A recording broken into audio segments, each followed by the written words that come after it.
Bonjour à tous, ravi de vous retrouver pour ce nouveau numéro d'Avomark. Vous le savez, l'émission 100% handisport et sport adapté à retrouver tous les mardis à 19 h sur notre antenne. Aujourd'hui, nous allons parler de handisport, nous allons parler de e-sport handi.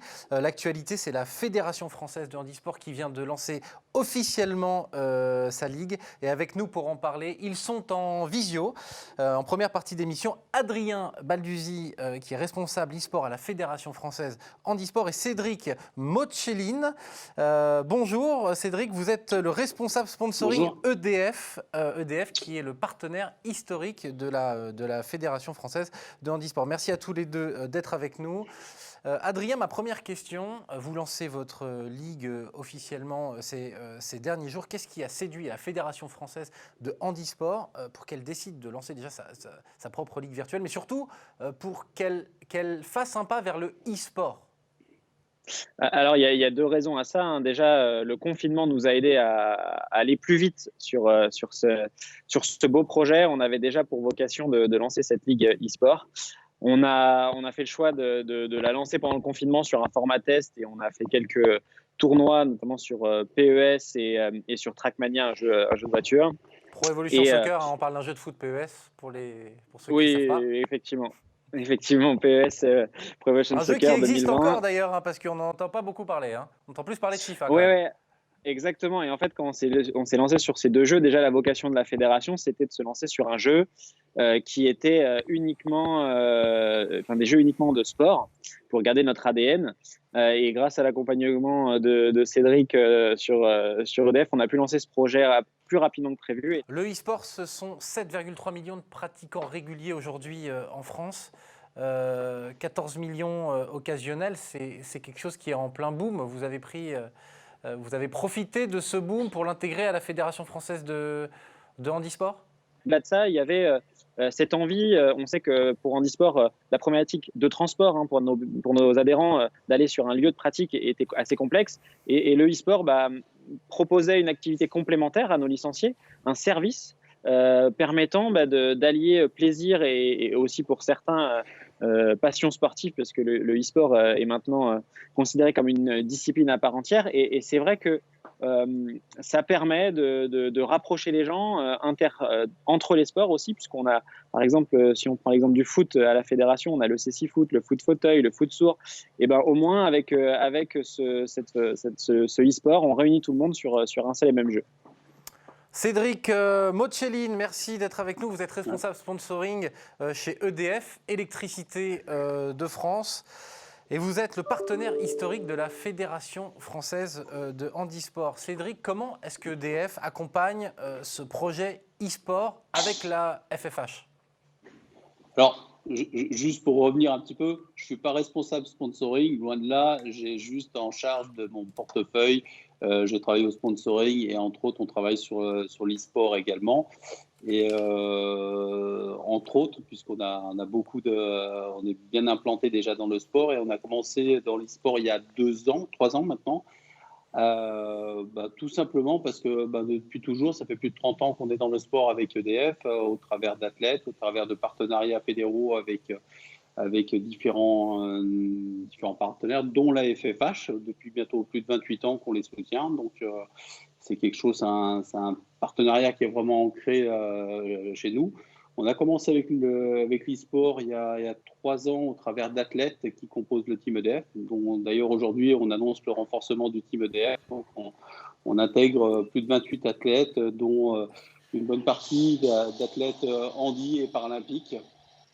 Et puis tous ces athlètes régulièrement y jouent, ils partagent de plus en plus, ça s'est démocratisé, ça permet d'avoir un lien social, et c'est quelque chose d'important pour nous de pouvoir suivre aussi cette évolution. On est également partenaire d'un team qui s'appelle MCES qui allie complètement sport et e-sport. Pour nous, l'un ne va pas sans l'autre, c'est deux choses qui sont complètement complémentaires et non pas opposées. Donc très naturellement, on s'est engagé dans l'e-sport. La Fédération française de handisport a quand même pour une vocation de santé publique. Est-ce qu'on recommande le handisport comme on recommande un sport traditionnel? Est-ce que c'est un débat que vous avez eu au sein de la fédération? mais on le voit plutôt comme un service complémentaire de l'offre de pratique sportive. Et comme le disait Cédric, l'idée, c'est, grâce au e-sport, d'attirer des pratiquants gamers vers une pratique sportive. Aujourd'hui, on avait du mal à les toucher parce que ils étaient attirés plutôt que par le jeu vidéo. Et grâce à cette complémentarité de services, on va pouvoir leur proposer des tournois de e-sport sur des compétitions sportives. Alors aujourd'hui, avec le Covid, c'est un peu plus complexe, mais dès lors qu'on pourra se réunir de nouveau, l'idée, c'est vraiment d'associer des tournois e-sport sur des lieux de compétition en e-sport, et donc de créer le lien et de faire tester à des gens qui seraient plutôt gamers d'origine des activités physiques et sportives, et vice-versa aussi des sportifs aguerris ou même loisirs qui voudraient se tester à la pratique de jeux vidéo.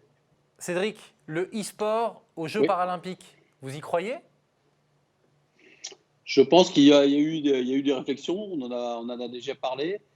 Sur Tokyo, ça ne sera pas le cas, mais ils font un tournoi pré-olympique sous l'égide du CIO autour des Jeux olympiques. Alors j'espère que ça va se démultiplier également en prélude des Jeux paralympiques. Mais en tant que compétition même, je pense pas pour l'instant, mais par contre, comme je le disais tout à l'heure, énormément de sportifs pratiquent, c'est quelque chose qui est vraiment complémentaire. Le sport et l'e-sport, les sportifs pros, les teams professionnels d'e-sport aujourd'hui se préparent comme des athlètes sur la concentration, sur l'hygiène de vie, sur ce qu'ils mangent, sur le repos, sur toutes ces choses-là. Donc, pourquoi pas s'en inspirer? Ça peut être quelque chose de complémentaire. Il y a de la stratégie, il y a de la technique. Certains se servent de ça aussi pour faire des parallèles. Je voyais sur le foot, par exemple, pour faire des simulations de tactique. Donc, je pense que c'est complètement ouvert. De là à en faire tout de suite un sport olympique et paralympique, c'est un grand débat, mais je ne pense pas que c'est pour tout de suite.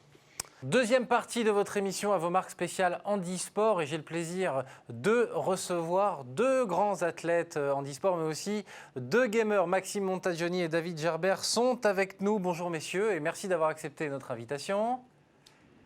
Bonjour. Salut, le plaisir est pour nous. Alors Maxime Montagioni, vous, votre spécialité, c'est le snowboard. Vous êtes champion du monde de bank slalom et en border cross. Pour les non-initiés, vous pouvez nous donner la différence entre les deux disciplines ? Oui, alors c'est très facile. Le snowboard cross, on part à 4. Le premier qui arrive en bas après avoir fini la course, c'est-à-dire des virages relevés, des bosses et d'autres modules un petit peu techniques, se qualifie pour le tour d'après jusqu'à la finale. Il n'y a pas de figure imposée dans le border cross ? Non, c'est vraiment de la course pure et dure. Okay. On pourrait un peu apparenter ça au motocross ou au rallye version snowboard. Premier arrivé, quoi. Et comment ? Premier arrivé. Exactement. Et après, en fait, en fonction du nombre de personnes dans la compétition, il y a plusieurs tours qui défilent. Et après, le bank slalom, là, c'est plutôt un contre-la-montre puisque c'est juste un chrono. Donc, on a 3 passages pour réaliser le meilleur chrono. Et le meilleur chrono, en fait, gagne la course, tout simplement. Je précise pour les téléspectateurs que votre handicap, c'est que vous n'avez qu'un bras. C'est cela ? Voilà, en fait, c'est une agénésie congénitale, donc je suis né comme ça, tout simplement. Il me manquait une partie du poignet et la main droite, donc voilà, ce qui fait que j'ai dû un petit peu m'adapter pour jouer aux jeux vidéo.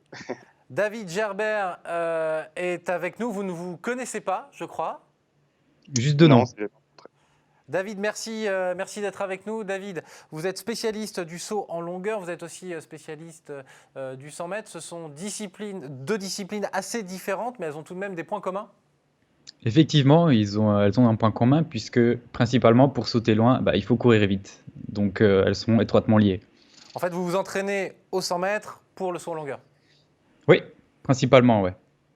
Alors, nous reviendrons sur ces disciplines, bien évidemment, mais le thème de cette émission, c'est le e-sport. Alors, vous avez des parcours complètement différents, 2 handicaps complètement différents. Maxime, donc vous, on vient de le dire, vous avez eu une agénésie congénitale, du coup, vous n'avez qu'un seul bras. David, vous êtes déficient visuel. On précise pour nos téléspectateurs, est-ce que vous êtes déficient visuel total ou est-ce que vous voyez quand même un petit peu ? Alors non, je vois, et du coup moi ma maladie c'est l'achromatopsie congénitale, donc c'est pareil, c'est de naissance. C'est une maladie qui affecte principalement les couleurs mais aussi la lumière, c'est pour ça que j'ai des lunettes de soleil. et l'acuité visuelle. Alors moi, ce qui m'intéresse aujourd'hui, je parle aux athlètes, je parle aux gamers, mais quel regard vous portez sur l'e-sport? Est-ce que vous considérez l'e-sport, par exemple, vous l'envisagez comme une carrière à part entière, Maxime?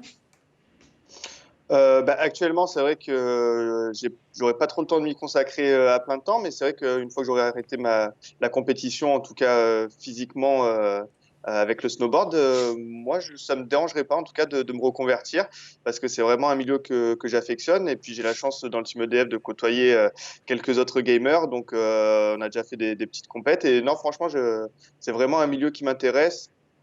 J'étais déjà intéressé bien avant que ça soit, on va dire, cadré en tant que e-sport. Donc, non, franchement, c'est vraiment une porte que je me laisse ouverte sans problème. Et, et vous jouez à quoi? À quel jeu? Alors moi, je joue un petit peu aux grosses productions, un type Call of Duty, FIFA, et récemment Tony Hawk Pro Skater qui m'a replongé directement dans mes années PlayStation 1. Donc voilà, moi j'aime bien tout ce qui touche au communautaire, donc où on peut voilà, on a le Warzone avec Call of qui est hyper intéressant. On peut jouer avec ses copains et tout, donc là, je suis à fond dedans, surtout depuis la dernière mise à jour. Et puis après, voilà, FIFA, le classique, hein, pour se défier entre potes et mettre tout le monde, tout le monde au même pied d'égalité. Alors, David, je vous pose la même question. Quel regard portez-vous sur l'e-sport? Et est-ce qu'un jour, vous pourriez envisager d'en faire une carrière parallèle, une seconde carrière? Alors moi, principalement, l'e-sport, je trouve que c'est un sport à part entière, puisqu'il faut une tout aussi forte concentration, un entraînement aussi intense pour avoir suivi quelques compétitions d'e-sport. Ensuite, est-ce que j'envisage une carrière? Je ne pense pas, parce que en tant que déficient visuel, sur les jeux en tout cas auxquels je joue, c'est vraiment très difficile de se faire une place. D'accord. Quels sont vos jeux préférés, David? Alors moi, ça va être comme Maxime, hein, je joue beaucoup au FPS, qui peut paraître intriguant quand on sait que je suis une personne déficiente visuelle. Mais ouais, c'est surtout ce qui est Call of Duty. Récemment, il y a eu Rock Company, ensuite Fortnite beaucoup.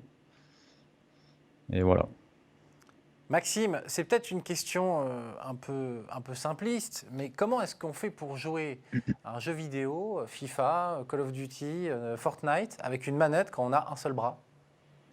Eh ben, on s'adapte un petit peu. À vrai dire, en fait, je pose ma manette sur mes jambes. Du coup, j'utilise vachement ma cuisse droite pour notamment utiliser les gâchettes R2 et R1 auxquelles j'ai pas forcément accès. Et après, c'est plus une gymnastique, on va dire, vu que moi j'ai appris comme ça, c'est assez naturel, donc d'appuyer sur tous les autres boutons. Bon, j'ai toute la partie gauche qui est accessible normalement, et la partie droite, voilà, avec mon moignon, j'appuie rapidement sur les différents boutons dont j'ai besoin, et j'utilise la cuisse, voilà, pour appuyer sur juste les gâchettes de derrière. Donc, ça paraît un peu sport comme ça, mais vu que j'ai toujours joué comme ça, pour moi, c'est assez naturel. Et ça surprend, c'est vrai que ça surprend à chaque fois que j'ai un pote qui m'avait jamais vu jouer et qui me découvre, il me dit ah ouais quand même, c'est pas simple. Et vous êtes aussi fort que les autres? Ou je veux dire, ou ça vous handicape un petit peu quand même? Forcément, ça m'handicape un petit peu, surtout sur les FPS où du coup je joue en configuration complètement classique, donc je tire avec la gâchette R2. Donc je suis peut-être un petit peu moins réactif, pareil pour le joystick de droite, vu que j'utilise mon moignon et pas des doigts hyper sensibles. C'est peut-être un peu plus brouillon, mais bon, je compense avec des chargeurs de grande capacité qui me permettent de tirer n'importe où. Voilà. David, le e-sport, handisport, est-ce que vous considérez que c'est une bonne idée, une bonne initiative de la part de la Fédération française de handisport? Moi, je trouve que c'est totalement une bonne initiative. Quand j'ai appris ça, j'étais surexcité. Après, je vous cache pas que les jeux qui ont été proposés m'ont pas vraiment attiré, mais je pense que c'est sur une bonne voie, en tout cas.